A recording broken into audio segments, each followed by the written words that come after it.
Hey folks, thanks for tuning in. I know it's a little early, it's 6 o'clock, but I have to make dinner for the family. I'm sure you know what it's like. I wanted to discuss what I was hoping would come out of some of the research about COVID and what's going on, and to offer some help because we've just passed, I believe, 100 million cases of coronavirus worldwide. Certainly we're expecting that there's going to be a second wave in September, and hearing this news can be very daunting. But there's a lot of research that shows that there are things that you can do to mitigate this response, and really that's what we're all about. And I was very excited to hear from Mount Sinai that they thought, and which is true of just about any sort of disease that you're going to be dealing with, is that if you can lower inflammatory response, your body's going to be able to reserve its own immune function to fight whatever it's dealing with. So especially when we're talking about immune response, we're going to be talking about pro-inflammatory cytokine response. A lot of you folks have heard about the cytokine storm that happens when your immune system just becomes overwhelmed with what it's dealing with COVID. And it's not just COVID. I mean, it could be a host of other diseases. So let's just not make it about this. And the grim news is that we are going to most likely be dealing with more worldwide viruses, worldwide epidemics, but that doesn't mean that you can't take positive change from this. So really, there are a couple of factors that really have been addressed when we're talking about this pandemic that we're dealing with, is that inflammation is key. If you reduce inflammation, you are going to be able to get your body out of this high alert from fighting the other bad guys into fighting COVID and it not being overwhelmed. Obesity is huge. It hasn't been talked about as much, and I'm not really sure, but I have some interesting statistics about obesity that we'll be discussing and how that's a major player in what's happening. Of course, we have the underlying conditions of lung health, asthma, chronic bronchitis, seasonal allergies, which all play into this as well. Hypertension, an underlying cardiovascular disease, is huge as well. So obviously when I'm dealing with stuff, I'm not going to pretend to be an expert in something. I'm not. But I am an expert in the plan which I helped to develop, which is a diet that lowers inflammation markedly in days. For those of you that are newer to the plan, we can reduce insulin for type 2 diabetics as much as 50% in the first week. We'll see anywhere from 40 to 80 point drops in cholesterol. We can get people off their blood pressure meds in as soon as a week. We're seeing 9% of your body weight lost in a month, eating a lot of food. This is not a restrictive diet. What we're doing is we're reducing inflammation. Inflammation is the basis for every single disease, obesity, and premature aging. When we address inflammation, we free up what your body wants to do automatically, which is heal. So Mount Sinai, and you folks might have seen this, I posted this today and posted it a few days ago, says you need a strong immune response to fight the virus, and this is why some people do well. But others develop this storm of cytokines. That's that cytokine storm that we hear of, and this is what leads to fatalities. People are not dying from a virus that is running rampant in their bodies and killing tissues. We believe that it's inflammation. People are dying of excessive inflammation. If your body already has this rampant inflammation, then this disease or any other can be the tipping point, right? So if we learn how to prevent this damaging immune response, we'll be able to save many lives. There are many people that you hear about that are asymptomatic. I discussed a couple of nights ago when I was very emotional, that I strongly believe I was asymptomatic. I strongly believe that my son had COVID. I got my blood work back and it showed that I had a huge viral load and my white blood cell count was down through the roof. It was an absolute mess. I was doing the protocol I was always doing. I had no symptoms. but yet my doctor diagnosed me as having leukopenia. And then when I redid the blood work after seeing it, 10 days later, I redid the blood work and it came back completely normal. There are going to be some people that are going to be asymptomatic. And this is where it's worrisome because we're not sure of the percentage of people that are asymptomatic. What we all need to do, yes, the social distancing helps. Yes, washing your hands help. Yes, not touching your face helps. But what really helps is if we lower inflammation, and we need to do this for many reasons. So we have another issue that is of concern, is that we're also entering for a lot of the country seasonal allergies. Well, what does that mean? Seasonal allergies will increase the histamine response. And the histamine response and the mast cell response can kind of go hand in hand, which means it can exacerbate whatever is underlying, and it can increase inflammation. We need to decrease that histamine response. Certainly, following the plan and doing the plan is going to do that. It decreases histamine. And what we're actually measuring on the plan is how much histamine your body releases in reaction to a food. So when people say that you need to follow a low histamine diet, the problem is there's no such thing. Because what causes histamine to rise for me can be completely different for you.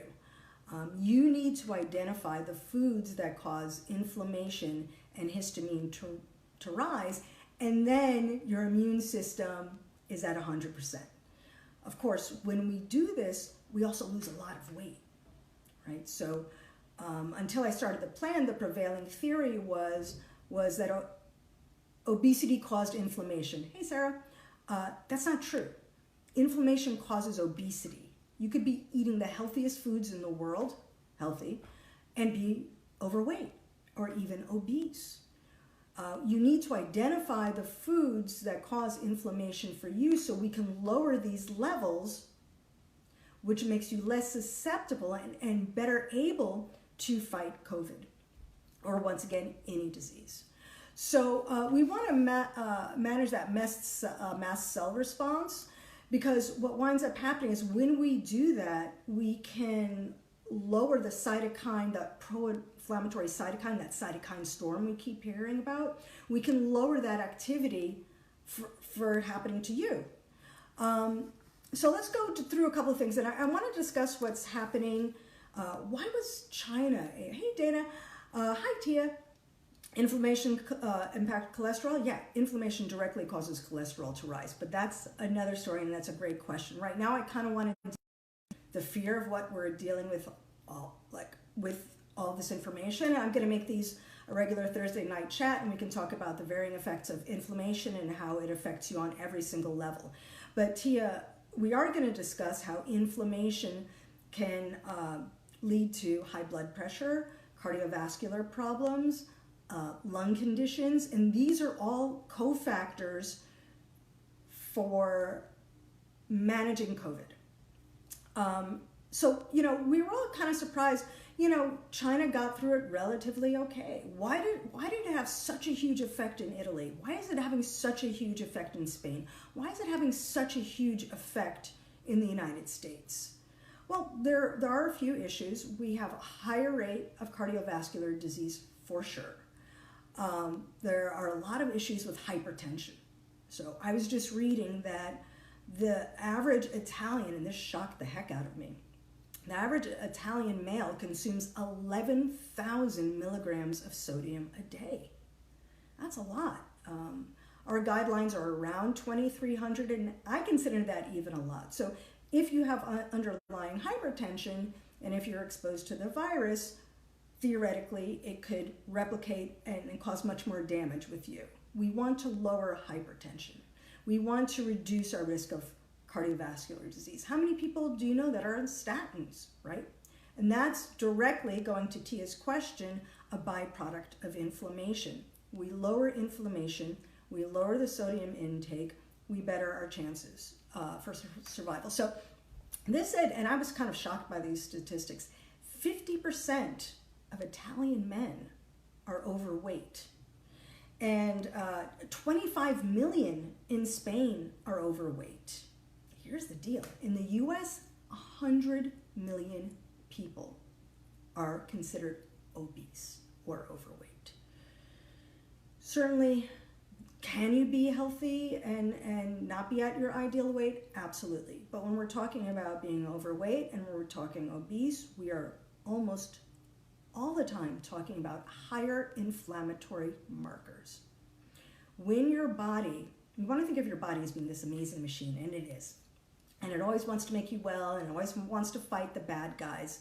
But if you have it fighting so many other things, it's only got so many reserves. That's really the most simplistic and easiest way to discuss this. And when you can follow a low inflammatory diet that works for your body, those markers are going to come down. And that's what I want you to know. So, is it Lindsay? Lindsay says, I've read your books. I've been slacking for a year. Here's the deal. I have given you a direct tool to lower inflammation, to lower cholesterol, to manage being overweight or being obese, all of these things that are factors and now are directly linked to managing COVID. Many people have said, and rightly so, I was too busy. I don't have time to cook. We don't have that excuse anymore. You can do this. And this will give you the tools to manage these symptoms because, as we've discussed, we don't know when this is going to come back. We haven't even hit the first wave. And I'm here in New York. I'm lucky enough that we made it a decision to close the restaurant for most of the week and just be open for a couple of days for vital food orders. It's unnerving. We're right by Columbia Presbyterian. You hear their sirens going night and day. At this point, about 400 people a day are dying. Everybody that we speak to in our neighborhood knows somebody that's died or somebody that has COVID. We're trying as hard as we can in New York, and I think our mayor is doing an absolute amazing, not our mayor, excuse me.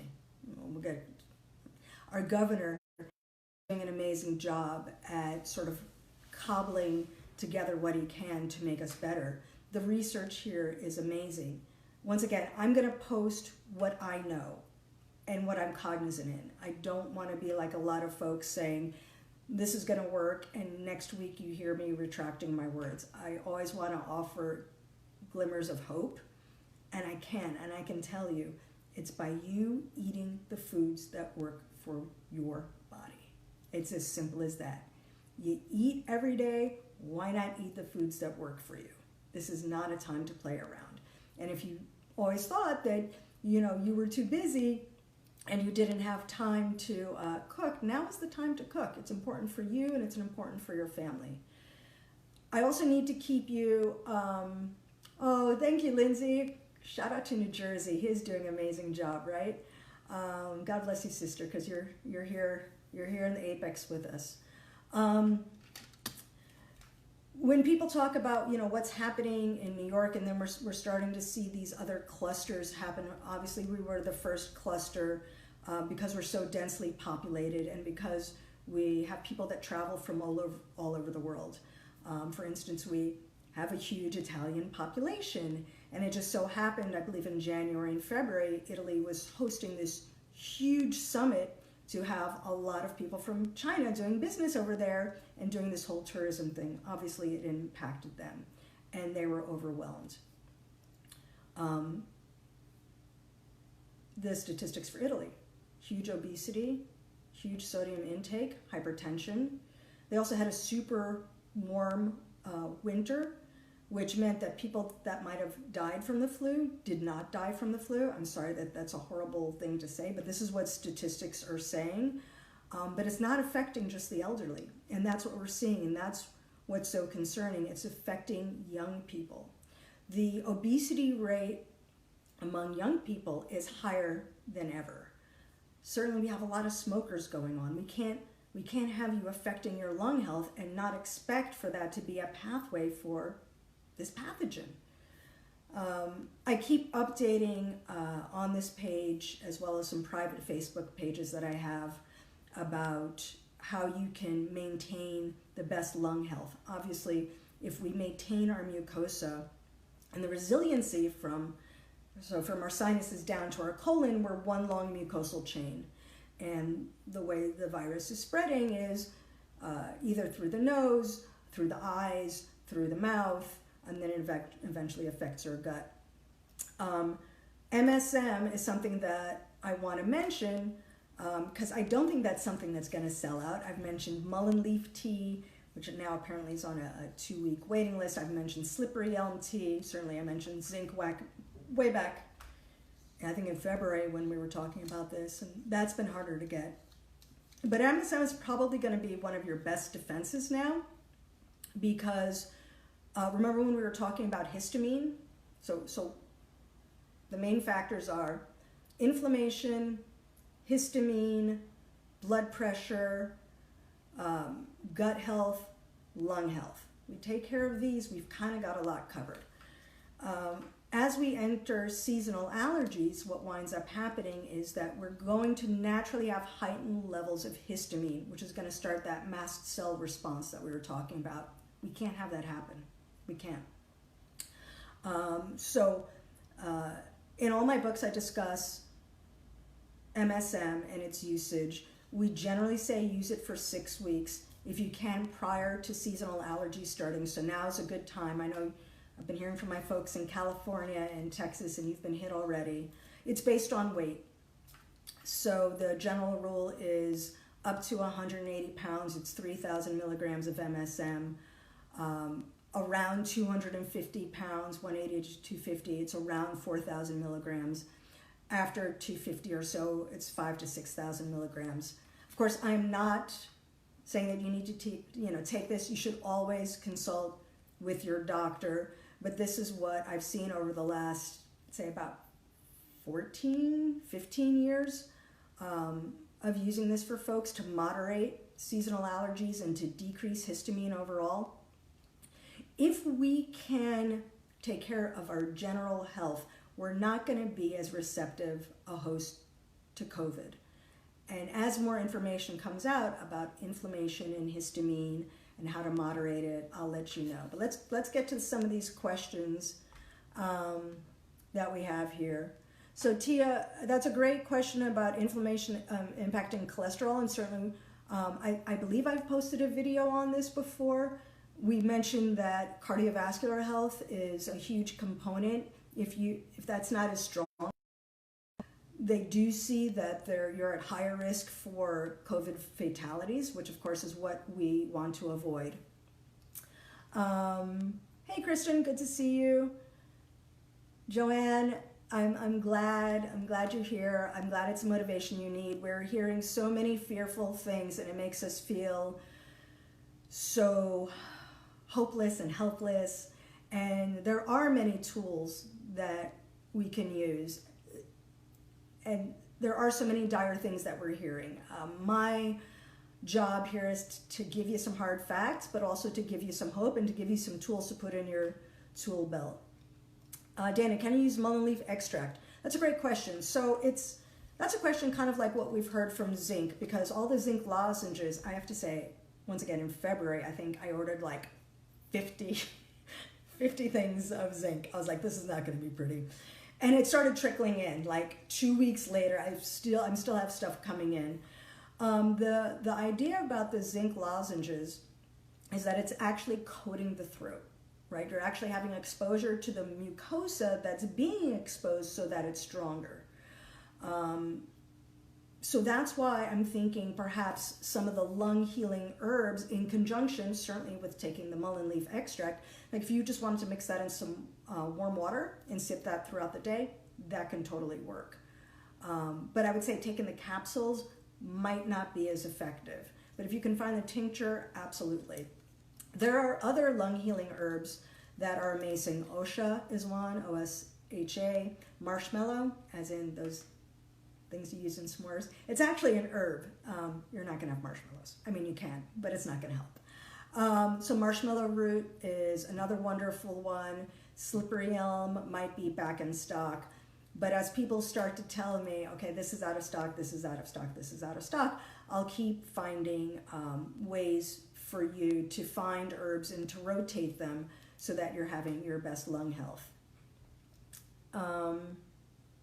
And I just heard from somebody who's a client of mine who's been working with me. She's a trainer down in Florida, and she got the flu very badly in February, and so did her son. And she said she had a chronic sore throat that she just wasn't able to get through and just wasn't able to resolve. And the mullein leaf took care of it in one day. So, but don't worry, there's plenty of other things that are out there that I'll get for you guys. Dana, I discussed the MSM per dose, so just go back to that because it's based on weight. Is sinus rinse a healthy thing to do now? That's a great question, Vicki. Yeah, and these are the simple things that we want to do that can promote our best health. Absolutely. If you do a saline rinse, obviously we're going to want to make sure that you gargle afterwards, right? We don't want anything that you're coming in contact with to sort of drip down into the mucosa. So that might be going back to Dana's thing of using the mullein leaf extract. Maybe we take the mullein leaf extract first, we do a saline rinse, we gargle, and then we get it out of us. We're going to have different protocols whether you have been exposed to COVID or not. And of course, as we discussed, so many of us are asymptomatic. I have been recommending for people, daily steams may be something you want to think about, using sage or eucalyptus, thyme, oregano. Certainly including thyme, oregano, and these wonderful antiviral herbs as part of your diet can be really very, very helpful. Not touching your face like I just did is probably a really good idea. Unless you're at home. I'm at home. It's okay. But there's a wealth of things that we can use to back us up. But we can take supplements and herbs until we're blue in the face if we are not lowering inflammation, if we are not lowering histamine, if we are not lowering our blood pressure, if we're not dealing with, cardiovascular issues, we're going to be at higher risk. So yes, obviously take this stuff. I'm taking this stuff. But it's very simple, following the plan to quickly reduce inflammation.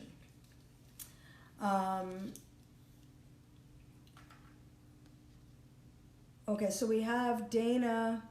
Yeah, and so I think that's also a reason, Dana, why we've had so many people here in New York and the tri-state area affected, but specifically in New York, especially in some of the outer lying boroughs. We have a huge incidence of asthma. Here, huge. And then we have this dense population. Everybody's on top of each other. So if you have that underlying bronchial weakness, you can certainly be more at risk. So for those folks that are at risk, I know there's so much conflicting information about masks. At the end of the day, you have to make the best choice for you, but we can promote lung health and lower inflammation. So I want to thank you all for showing up tonight. I'll be here next Thursday. What I really love is for you folks to leave whatever questions you have about what I've discussed so I can address it. Of course, I'll address it here, but if I start to see that there are universal and global questions, I want to address that. I'll keep you updated on what I know. I won't report on what I don't know, but can you put this on your page? Oh, this should be on, thank you, Teresa. This should be on the Lyn-Genet plan. So this will be a resource that you will always have to go back to. And once again, I'm going to update weekly. I have Thursday nights free because Thursday nights we're closed at the restaurant. If I find that there's a need on Tuesdays, I will as well. I'm here for your folks. Keep the questions coming. Invest in yourself. This is the time to do it. Never before have we as a nation and as a world had this time to slow down and to take care of ourselves. So rather than thinking of this as being the scariest thing in the world, think of it as a very weirdly hidden gift. You get to spend more times with friends and family. You get to slow down. You get to decrease stress. I think Lynn mentioned Sammy for stress. Absolutely. Absolutely. I discussed Sammy a little bit in, thank you, Dana. We need it here in New York. Thank you for praying for us. For most people, 600 milligrams of Sammy taken when you're stressed out can mitigate the effects of cortisol and boost the uptake of serotonin or dopamine, whatever you're weaker in. So it doesn't change the stress in your life, but what it does is it changes your physiological response to stress, and that's what we need. Because when we're talking about stress, we are also unfortunately talking about inflammation. It's going to have an indirect or direct effect on inflammation. So Sammy, absolutely amazing. If you need to take it every day, take it every day. But inflammatory foods are also going to directly raise your stress levels, directly. So look into these things. I discuss a lot of the factors of cortisol and inflammation in the metabolism plan. I always say that's the closest thing to working with me is reading this book. Of course, like many of our wonderful healthcare professionals, I vowed to be on here more to help you, because together we can get through this. United, we can get through this. I've already seen people that I've been working with that have had COVID and have started working with me have complete remission. And we just need to keep that good news going. Let's keep inflammation down. And those are my words to you tonight. Bless you all. See you next week.